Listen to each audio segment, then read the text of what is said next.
Do you know that our relationship with ourselves are not working because we don't fear God? If you fear God, you can't cheat against your wife. If you fear God, you can't cheat on your husband. If you fear God, you can't steal from your employer, because your loyalty is not first to man, it's to God. But you find people who say they are married in God's presence cheat on their spouses and they act as if nothing happened because they are godless. The fear of God is not there. Somebody can sit with you and be telling you, don't worry, in 2 hours, I go send that money, I go send that money. He knows it's a lie. And to him, his word means nothing. He just discharges you and go away. He doesn't know that when he speaks, the weight of his words is informed by his relationship with God. So it's not about lying to you. It's about what lie means before God. So he won't lie to you not because you are important. He will not lie because lie is an offense to God. And so the reason he will be truthful in his walk with you is because if he lies, God will be offended even before you are offended. So our relationships are not working because we don't fear God. People do what they want because they like it. And this is what is destroying the Western world. I was teaching in Manchester last week and I told them what is happening here. The Bible calls it foolishness. If you read Romans chapter 1 from verse 18 to 26, it says when women lust with passion after women, and it says when men lust with passion after men, is foolishness. It means they are beside themselves. It says it's a shameful act, but people are carrying placards and contending for it, and they are discussing it in parliament,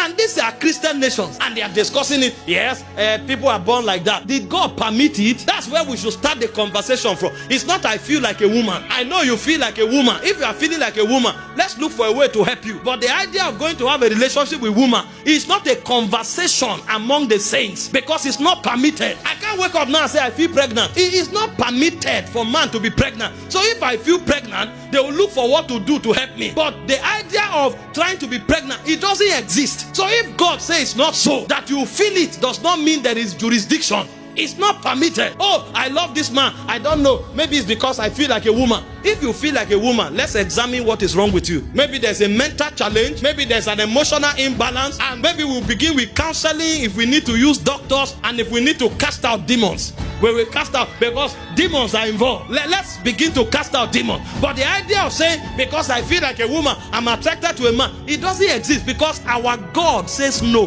But when there is no fear of God, things that shouldn't be discussed become the major topic. And then you'll find us talking and arguing. What a shame. The fear of the Lord. And the devil uses it to creep into our civilization and pull down God's ordinance. If people are arguing that men love men, women love women, where then is the conversation around immorality? That means in the scale of iniquity, immorality is no longer a sin. That means they've gone past there. No, who is talking? We are talking perversion. And these are topics. You see that God frowns against this thing. A whole city was burned down with fire because God hates it. Scriptures clearly states